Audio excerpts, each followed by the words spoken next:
Hi guys, welcome back to another Listen to the Music podcast. It's just me right now. I promise we will be getting to the episode, but I wanted to make a quick note. In this episode, you will not hear the episode start or end with the first and last song like we normally do. And that's because of what we'll talk about in here, which is the fact that this album isn't on streaming. You can find it on YouTube, but you can't find it on streaming. Kind of sucks. But because of that, I just was not able to find clips to use. So I hope you still enjoy the episode, and let's get to it. Hi guys, welcome to the Listen to the Music podcast. I'm one of your hosts, Genevieve. And I'm Carl. And it was Dad's pick. Yes, today. It was Dad's pick, and I'm holding in my hand the latest release. Latest as in 2022? 2022. That's like the latest release. 4 Not the years most old. current release. I say not current. Let's not go that route because it's his most recent solo album. Adrian Belew put out the album Elevator in 2022. And I of course, picked up the physical copy of it. It feels like an elevator. Way too slow. Get to your destination. And Oh, don't be rude. Don't be hey, I think rude. he'd appreciate that joke. I know you. You know, you told me outside I was no longer allowed to bring in any albums that contained Adrian Belew for a while. No, I picked so many. I said, could you just pick something other than someone related to King Crimson or King Crimson themselves? That was all I said. And I know. However, we're going to talk about Adrian Belew's Elevator from 2022. The album contains songs from the 2 years of basically 2020 to 2022, songs he wrote during the COVID lockdown and subsequent years following that. A lot of the songs fall in the 2020 range with only one in 2021, and there's even one that he has on here that he wrote in 2017. Because the album grapples with, he takes on a lot of what he's going through. Like I said, the first song, A13, is about the lockdown in particular and his feelings towards it. Basically being unable to go out and do anything and having to sit at home and. He mentions watching riots on TV and having to wear a mask again. And with most of his solo albums, he does do all of the instrumentation on it, with the exception of the Adrian Belew Power Trio, where he was with with Julie and Eric Slick as his backing group. If it's a trio, that wouldn't really be his solo stuff. Well, but it was his solo stuff. How does that work? He wrote all the songs. Oh, I get your point. Okay. So, but then there's also but yeah, he does all the instruments on it, and so drums, bass, whatever is needed. It's all him, and he did tour on the album briefly in 2022. He did. Unfortunately, have to skip St. Louis, so I didn't get to see him on this tour. But was he planned to come here? No, he was not planned to come here. It just didn't. I guess just didn't fit into the tour schedule. But I did get to see him on 2 tours before the pandemic happened. For 2 of his solo tours, saw him at the Old Rock House. Saw him at Blueberry Hill in, I think it was 1999, when he was doing his Coming Attractions. Because you can even see the poster over there on the wall. That was a great show. Saw him with the Bears in 2007 at Blueberry Hill. Jealous of that one. Saw him with King Crimson in May of 2000. Also, then you fast forward. Like I said, saw him at the Old Rock House 2 tours before the pandemic happened, and then following the pandemic, even though I didn't get to see him on the Elevator tour, he did come through with Jerry Harrison doing the whole Remain in Light Talking Heads album that he was part of. and that played the Factory, and I went there, and then got to see him on the Beat tour with Steve Vai and Danny Carey and Tony Levin doing the 3 albums from the 80s, King Crimson. And they played not just the Factory, but they also I took a drive with some buddies up to Chicago to see that. So, yeah. But this is one of those, even though he did, I was bummed that he skipped St. Louis. I do go back and listen to this album every couple of months when I'm in the car driving in particular. I might sometimes toss it in when I'm at home, but really it does tend to get played a couple times a year. And if you've listened to any Adrian Belew, he's got several solo albums that he's put out since the early 80s, the Twang Bar King and Lone Rhino and Inner Revolution, Up Toi. There's a host of solo albums that he's released that are just all fantastic. And he does most of the instrumentation and all of the instruments himself. And so this album's no exception, but the album, like I said, talks about him. He's also grappling with getting older. There's a song called 70 going on 17. And I was just recently watching it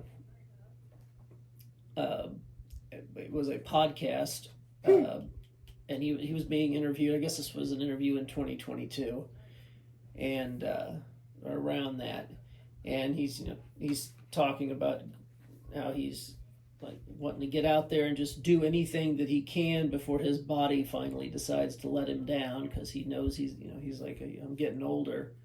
He's like, I already had to have my first hand surgery in order to continue playing, because he ended up with carpal tunnel and had to have that surgery that frees up the space where all the nerves run through. And he talks about that and the recovery and how he was lucky that he went to the hand surgeon guy was the same guy that takes care of Steve Vai. So he comes highly recommended. Yeah. And Vai has had a few hand surgeries over the years. And but he's back to playing. And I will say, it's got a nice song about a talking car, which always makes me think of Knight Rider. Yeah. I want a car I can talk to. And it's you got a lot of his artwork. If you have the CD, you can check that out. He's quite the artist. And I was just recently watching one of the Toya and Robert's upbeat moments, and Robert happens to own 9 pieces of Adrian's artwork from over the years, and they have them hung up in certain spaces that help accent the room and look cool. And they showed one of them, and his artwork is quite original and quite nice. So. This album, though, at least from what you made it seem like, can't really find it on streaming. No, for some reason it is missing from Apple Music. It's missing from Amazon. However, the solo album before this one is on there. Is there one after it? After Elevator? Yeah. No. Oh, okay. No, he has been busy, like I said, because once he finished the tour in 2022 with Elevator, 2023 was Jerry Harrison and Adrian Blue's Remain in Light, followed by Adrian Belew being part of the David Bowie tour celebration, David Bowie's music. He did that. And so, he's been busy with a lot of other projects, the Beat Project. And then he also has his Three of a Perfect Pair camp in the Catskill Mountains that he does every August, which I hope to one day get up there and might need to be part of that. It's a pricey week. But just the how much playing it. Well, there's no point in talking about the money, but being in a King Crimson tribute band for the last what has now been 12 years in St. Louis, and should give you a discount. And taking that band pretty far just in the St. Louis area alone, where we played the Old Rock House pretty much every year. So for the last 10 years, we also did 2 shows opening for a Yes tribute band over at Delmar Hall. So I mean, we've done quite well for it, You've put in your time. And so I would love to get to one of those camps in order to get some pointers. Pointers as the band to carry it forward. Basically, what you mean? Ask him everything you're doing wrong. Good to a point, yeah. Ask him what is it I'm doing here that I could make easier, because when you're as talented as Adrian Belew, he makes it look so easy. Does he now? Yes. However, I know you've listened to me rattle on for about the last several minutes here. What was your favorite tune off the album? I think that last one is 70 going on 17. I just liked the kind of message behind it. The idea that, like, yeah, I'm getting old, but I don't feel old. Right. He feels young inside, which is something, if you read any psychology stuff, that is the case of getting older, is that your mind still remains young while the rest of your body does not. But you also had another song you were talking about on there too. Can I see? So, Taking My Shoes Out for a Walk, No. was it? No? I know you want to talk about that one. Even though that's still... Oh, You Can't Lie to Yourself. Yeah. That was the one, which was all about, like, I guess, seeing, finding who you are. Is that your takeaway from it? So basically realizing that once you find who you are, you can pretty much get out there and do anything. And, some people find that sooner than others. Yeah, I know I wrestled with that for a while. Yeah. And then found what suited me. Yeah. Found myself. Same for you. Mm-hmm. Yeah. I mean, I would definitely... A lot of... And maybe this is just me being a little introspective while listening to it, not necessarily taking it directly from the song, but, like, it seems like a lot of people make it seem like when you're trying to figure out who you are, you figure it out all at once. And the reality of it is it's little bits over time. It's little bits over time. And I felt that understanding. Within the song, yes, I would agree with you on that. Yeah, in the case of everything takes time. Yeah. Because, were there any others that piqued your interest? Because I've mentioned the one about being stuck at home, watching the world go by with A13, or the whole tongue-in-cheek thing of the car I can talk to, which, like I said, was the Knight Rider thing. Yeah. I mean, I think genuinely it really just was those two that stuck out to me, mostly because they sound, at least to me, very different from the rest of the album, in the sense that the rest of the album, it's very clear progressive rock sounding, very intricate guitars, just intricate instrumentation in general. Right. He does do a lot of that. And those two songs to me felt more like a classic rock vibe. Like it could fit with an REO Speedwagon song or with a Styx song. Okay. Kind of thing. At least that's how it felt to me. Or maybe even, I would say maybe even a little older than that. I mean, I can see where you could hear that. I mean, I see the whole album as just one cohesive unit. So, I mean, to Backwards and Upside Down, The Power of the Natural World, Good Morning Sun, happy just waking up, seeing the world, and all that it can be. And then there's Backwards and Upside Down, which is just about how trust your common sense. Mm-hmm. There's even that line in there about that always depend on the wisdom of common sense. But the world may seem crazy at times, and that is true. Or another one of the Saturday morning roar of the lawnmowers. Do you remember? I mean, just sing about those average things that you wake up to, or it's all about attitude. So there's lots of positive messages, and Adrian is very good for that. He seldom writes a mean song. Or a sad song.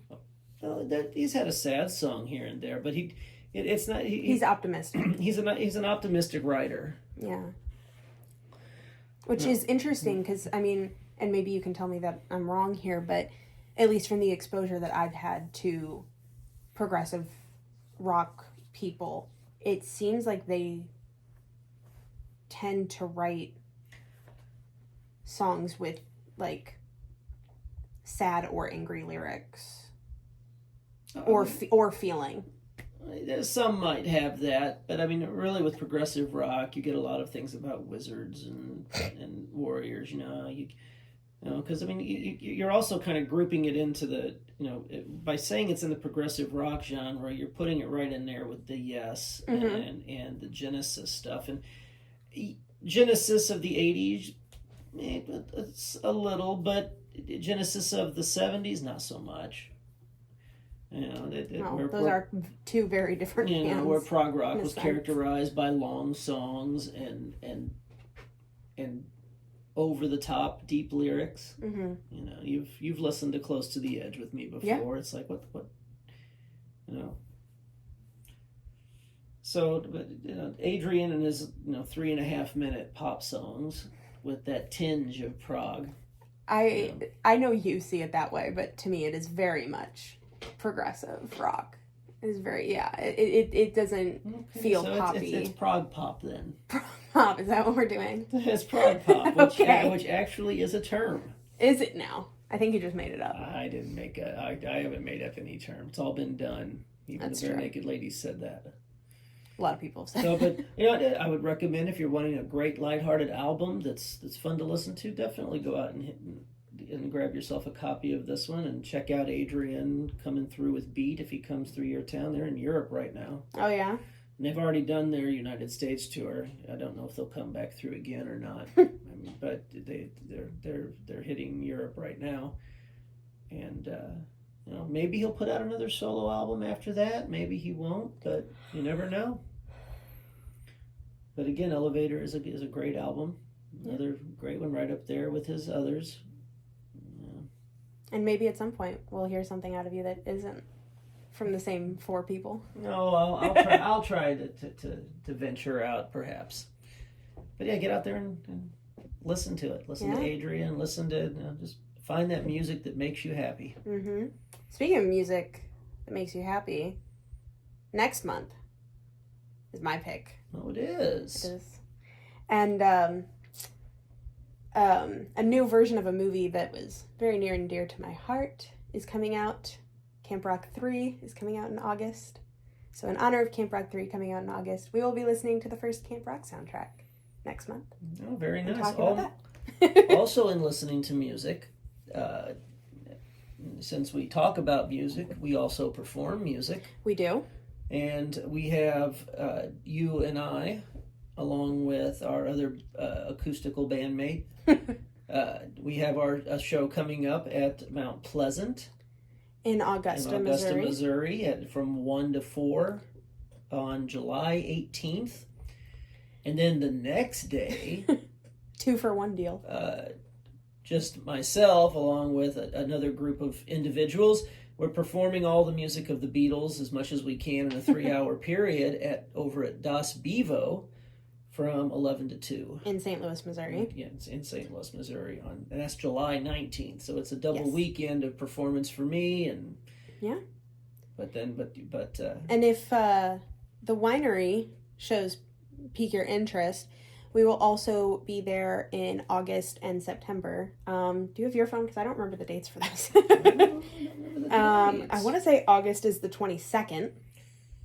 And then September is the 19th. But I think the September one I know for a fact. August is 22nd. Probably wrong. And then the September is the 19th. Oh, I was right. Look at me. And we'll probably have some other shows at that winery at some point. Yep. But... Anyway, so if you're in the Missouri vicinity and you're listening, well, there's where we will be in the upcoming if you want to see our beautiful faces. Yep, and listen to us play music as opposed to just talk about it. Yeah. Put our money where our mouth is. All right. But anyway, it's been nice talking about Adrian Blue's Elevator album with you. Yeah, we'll see you next time. Yeah, and this is, I'm Carl, and that's Genevieve. And thanks for listening to the Listen to the Music podcast. See you guys later.